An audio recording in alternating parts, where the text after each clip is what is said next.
El sol de finales del siglo XIX caía inclemente sobre el rancho, una vasta extensión de tierra mexicana que parecía haber renunciado a luchar contra la sed. El polvo, fino y rojizo, lo cubría todo con una mortaja de abandono, desde el corral silencioso hasta el porche de la casa principal, cuyas ventanas parecían ojos cerrados a un mundo de desolación. Fue a este escenario de muerte y silencio al que Javier regresó, un hombre de 30 años con el cinismo grabado en el rostro y el resentimiento pesando sobre sus hombros. Sus ropas de ciudad, ahora sucias y arrugadas, eran un claro contraste con la aridez del lugar. Él no veía allí un hogar o un legado, sino el último insulto de un padre ausente, una herencia de polvo y deudas. De pie ante la robusta puerta de madera, giró el picaporte, esperando encontrar la resistencia del tiempo, pero encontró la firmeza de un cerrojo. La casa, suya por derecho, le negaba la entrada, aprisionando el pasado que tanto deseaba liquidar y olvidar. La humillación de Javier se profundizó con la llegada del abogado, un hombre pequeño de bigote pulcro que parecía inmune al calor y a la desgracia del ambiente. Con una formalidad fría, confirmó lo que Javier ya temía. La propiedad era suya, pero el acceso a ella y a los documentos necesarios para la venta estaba condicionado a un último y bizarro deseo de su padre. La llave de la casa, señor Javier, comenzó el abogado, ajustándose las gafas. No está conmigo. Su padre se la confió a la única persona que, según él, entendía el verdadero valor de esta tierra. La revelación cayó como una piedra en el estómago de Javier. La llave, el único instrumento que lo separaba de su libertad financiera, estaba en manos de una niña huérfana de 8 años llamada Sofía, una protegida de su difunto padre. De repente, Javier no solo estaba atrapado en aquel lugar olvidado de Dios, sino también encadenado a la existencia de una niña que, en su mente, representaba la prueba viviente del afecto que su padre le había negado. La búsqueda de Sofía no fue larga. Javier la encontró en la parte trasera de la propiedad, cerca de un viejo pozo de piedra que hacía mucho se había entregado a la sequía.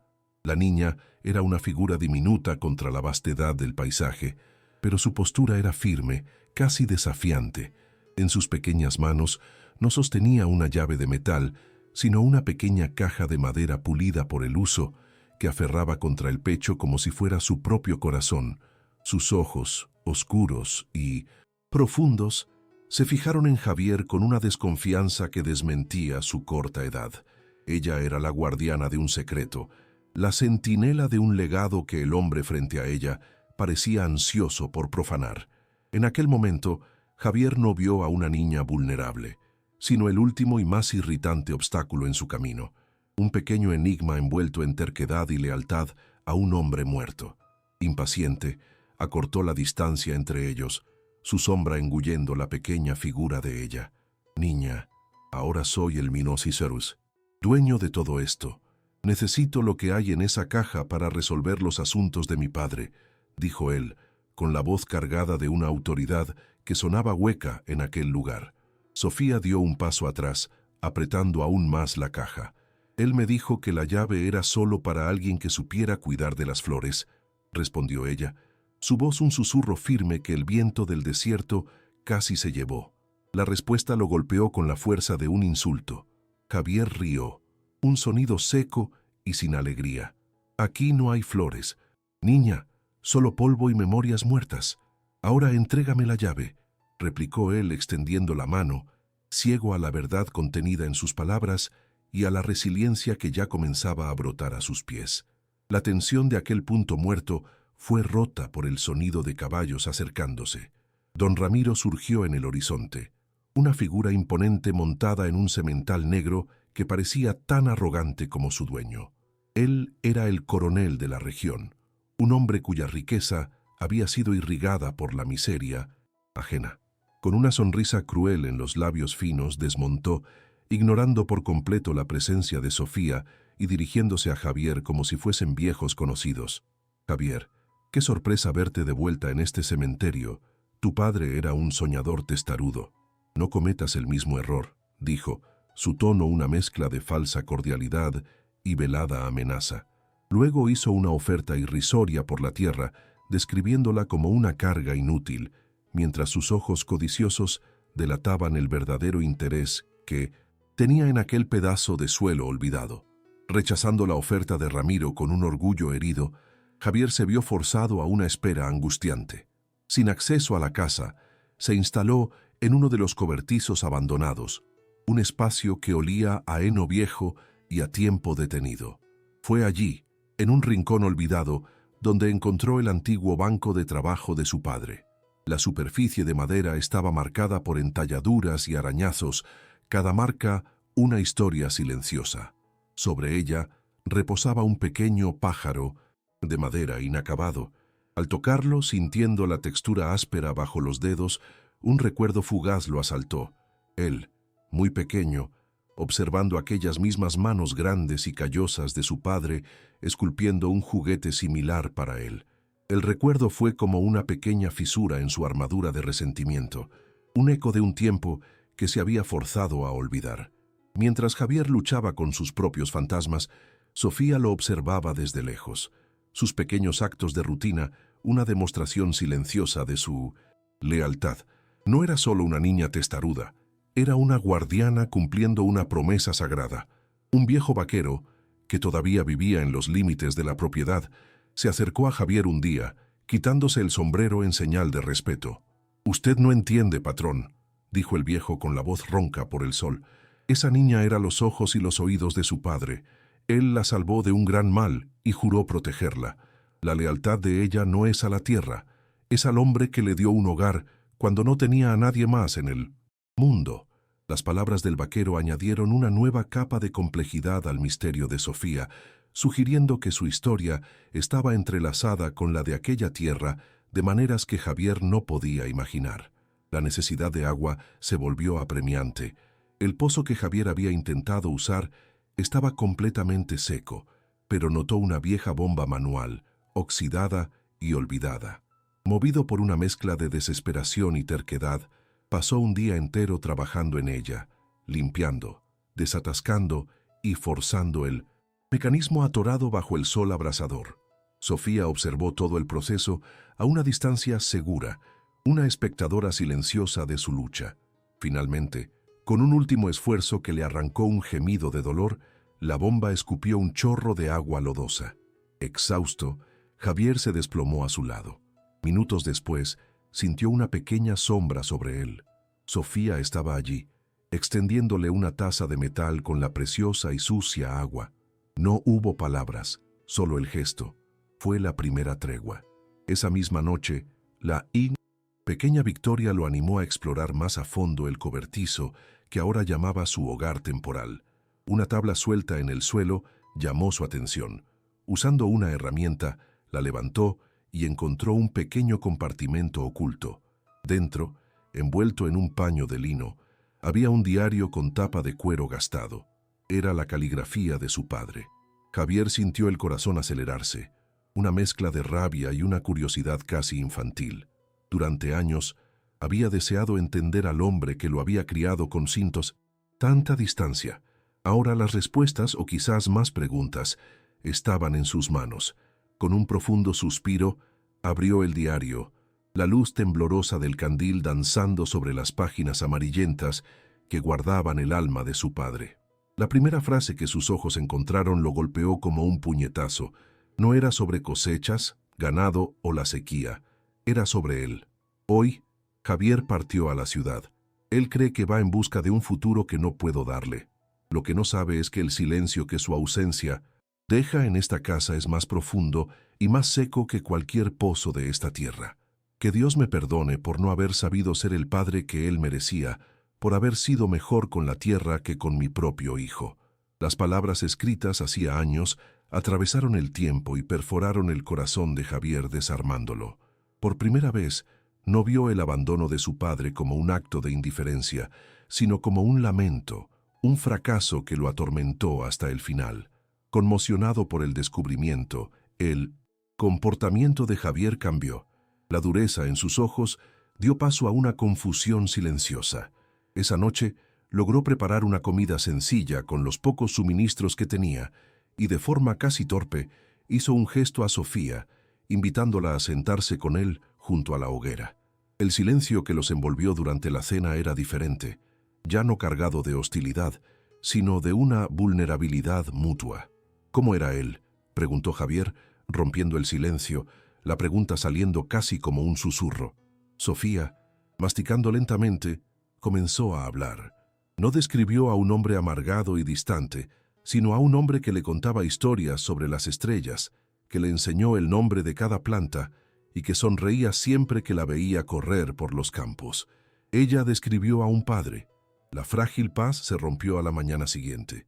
Uno de los matones de don Ramiro, un hombre corpulento con una mirada cruel, pasó a caballo por la propiedad. Desvió deliberadamente su camino para pisotear el pequeño huerto que Sofía, con esfuerzo y la poca agua de la bomba, intentaba cultivar cerca del cobertizo. El acto fue rápido, innecesario y brutalmente claro en su mensaje. Nada allí florecería sin el permiso de Ramiro. El sonido de las pequeñas plantas siendo aplastadas bajo los cascos del caballo fue un acto de profanación, una demostración de poder destinada a aplastar no solo los vegetales, sino también la esperanza que tímidamente comenzaba a brotar entre Javier y la niña. Al ver los ojos de Sofía llenarse de lágrimas silenciosas mientras miraba su pequeño jardín destruido, algo dentro de Javier se rompió. La rabia que sintió no era por sí mismo, por la herencia o por la humillación. Era una furia pura y protectora, dirigida a la injusticia cometida contra aquella niña. Se levantó y caminó firmemente hacia el matón, que observaba la escena con una sonrisa de escarnio. «Aléjate de ella y de esta tierra», dijo Javier, su voz baja y peligrosamente controlada. No fue un desafío grandioso, sino un límite trazado en el polvo. El matón rió y se alejó, pero la semilla de la resistencia había sido plantada. Javier, por primera vez, no estaba defendiendo una propiedad, sino un hogar. Esa tarde, el gesto de protección de Javier tuvo una recompensa inesperada. Sofía, que hasta entonces había mantenido una distancia segura, se acercó a él y con un gesto de cabeza le pidió que la siguiera. Lo llevó a un rincón escondido detrás de la casa principal, un pequeño patio protegido del viento y del sol, más fuerte por un muro en ruinas. Allí, creciendo tercamente en medio de los escombros, había un único rosal, cubierto de flores de un rojo vibrante y desafiante. Era un milagro de color y vida en medio de la desolación. Él me enseñó a cuidarla con el agua de lluvia que juntábamos, susurró Sofía, tocando uno de los pétalos con reverencia. Javier finalmente entendió. Aquella era la flor. La llave no era para quien cuidara de las flores, sino para quien fuera capaz de proteger la única que quedaba. Esa noche, la luz del candil volvió a iluminar las páginas del diario. Javier buscaba más, cualquier cosa que lo ayudara a entender la guerra silenciosa que su padre libraba. Lo encontró. Ramiro no quiere la tierra, quiere el agua. Él desangra esta región hasta secarla, pero sé que hay una vena de vida latiendo bajo este suelo. Los mapas antiguos, los que todos llaman la locura de un viejo, muestran la verdad. El secreto que da vida a la tierra no es un tesoro, es nuestra supervivencia, la única arma que tenemos contra su codicia. La revelación estalló en la mente de Javier. Su padre no era un soñador fracasado, era un estratega, un guardián que luchaba para proteger no solo su rancho, sino el futuro de toda la comunidad. Una tormenta de polvo, común en esa época del año, se abatió sobre el rancho con una furia abrumadora. El cielo se volvió ocre y el viento aullaba como un animal herido, forzando a Javier y Sofía a refugiarse en el espacio reducido y frágil del cobertizo. El mundo exterior desapareció en un torbellino de arena y escombros, y la oscuridad forzó una proximidad inevitable. En medio del caos, sintiendo la estructura de madera temblar, Sofía se encogió y por primera vez su resiliencia infantil cedió al miedo. Comenzó a temblar. En un impulso que él mismo no comprendió, Javier la acercó y puso un brazo protector sobre sus hombros. «Ya pasará», dijo, su voz un poco ronca. «Aquí estamos seguros». En aquel pequeño gesto, no solo estaba protegiendo a una niña, se estaba protegiendo a sí mismo de la soledad. Cuando la tormenta finalmente pasó, La mañana siguiente amaneció limpia y silenciosa. El aire estaba lavado, y un sol pálido iluminaba el paisaje ahora tranquilo. Javier salió del cobertizo y miró a su alrededor. La tierra parecía diferente, menos hostil. Vio a Sofía, ya de pie, caminando hacia su rosal para verificar si había sobrevivido a la furia del viento.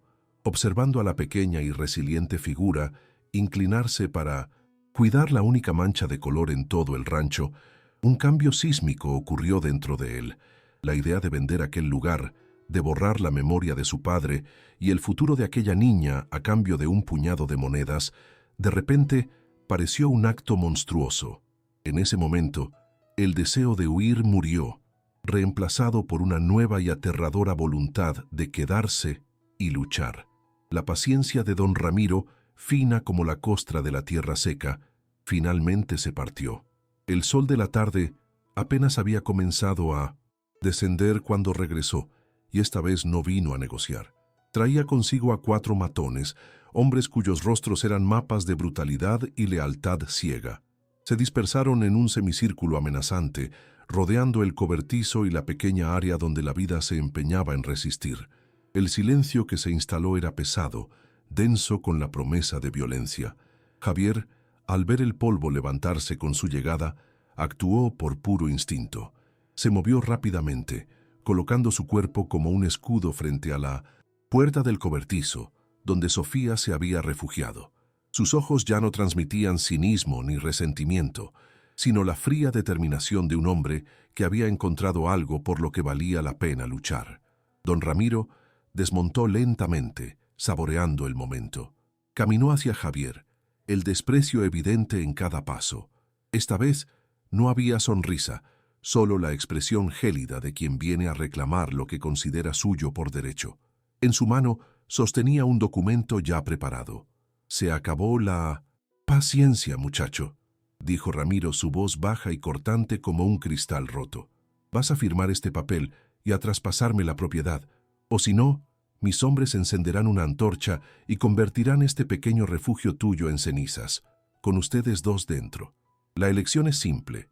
Tu firma o sus vidas que, debo añadir, no valen el papel en el que este acuerdo fue escrito».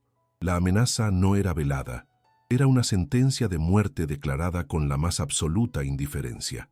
El hombre que habría huido de esa situación semanas antes ya no existía. Javier miró el documento, luego el rostro de Ramiro, y una calma sorprendente lo invadió. Ya no estaba defendiendo un pedazo de tierra inútil, sino el último bastión del honor de su padre y el único puerto seguro de una niña aterrorizada. «Esta tierra no está en venta», declaró Javier, su voz firme, resonando en el tenso silencio. «Y no vas a tocar nada aquí». La negativa, tan directa y desafiante, tomó a Ramiro por sorpresa. Esperaba súplica, miedo, negociación. En cambio, encontraba la misma terquedad obstinada que había odiado en su padre durante décadas. Era como si el viejo estuviera allí, hablando a través del hijo, y esa afrenta final hizo que el odio de Ramiro se desbordara. El rostro de Ramiro se contorsionó en una máscara de furia. Decidió quebrar el espíritu de Javier de la forma más cruel posible, usando la verdad como un arma. «Eres tan tonto y sentimental como el viejo», escupió, acercándose hasta que sus rostros estuvieron a centímetros de distancia. Él también creía que podía proteger lo que no era suyo. Así como protegió a esta niña, Ramiro hizo una pausa dramática, girando la mirada hacia la puerta del cobertizo, donde Sofía lo oía todo. «Después de que sus padres tuvieran un trágico accidente por negarse a venderme sus tierras vecinas, él la acogió para aliviar una conciencia que debería haber sido tuya». La confesión fue dicha con un orgullo perverso, revelando el secreto más oscuro de aquella tierra. No estaba irrigada con agua, sino con sangre. La revelación cayó sobre Javier con el peso de una avalancha.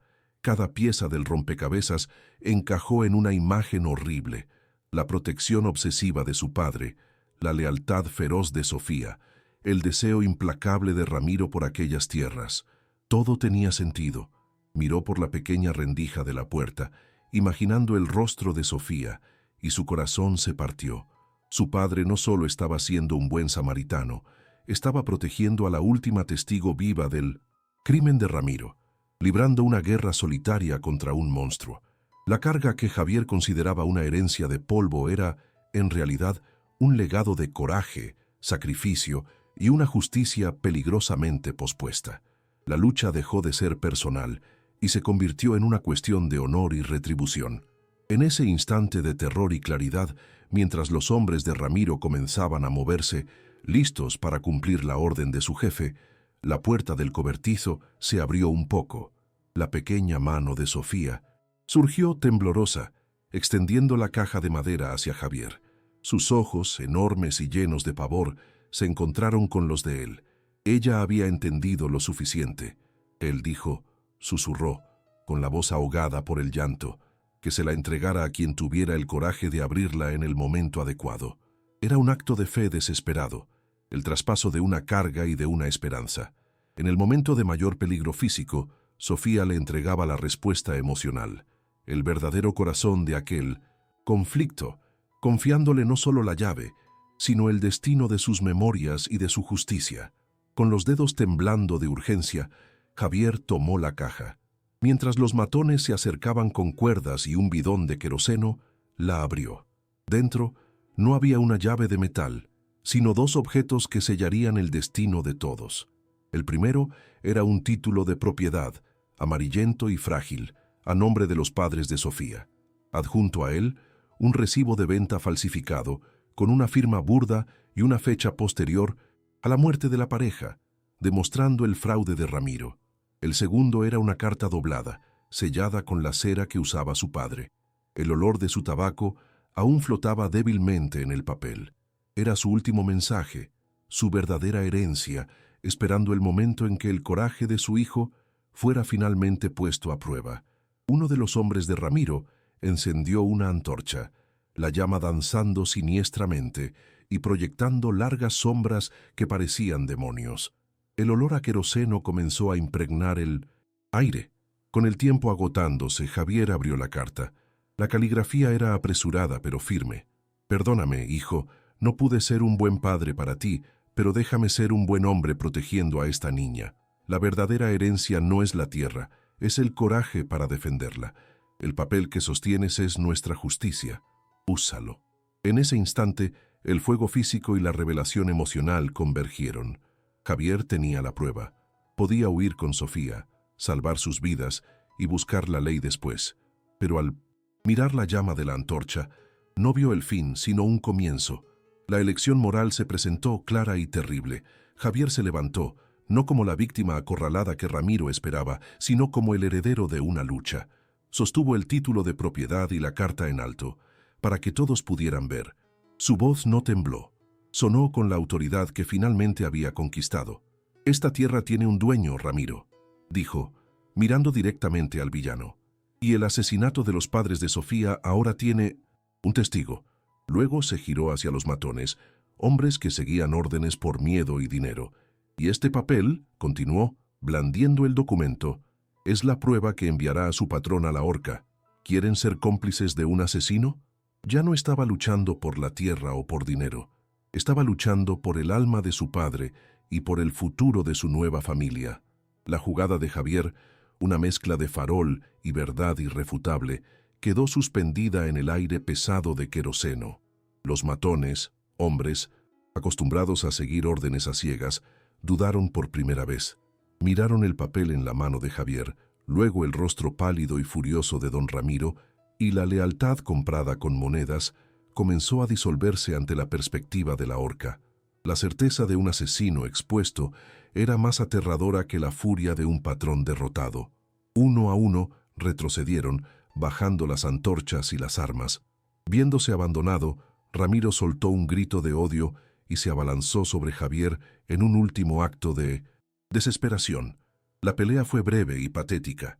El poder de Ramiro no residía en su fuerza física, sino en la intimidación, y sin sus hombres, era solo un viejo amargado. La llegada del alguacil local, alertado por el viejo vaquero, selló su destino. Se lo llevaron esposado y humillado, dejando atrás un silencio que por primera vez no era de abandono, sino de paz. Una vez asentado el polvo de la confrontación, un nuevo orden comenzó a establecerse.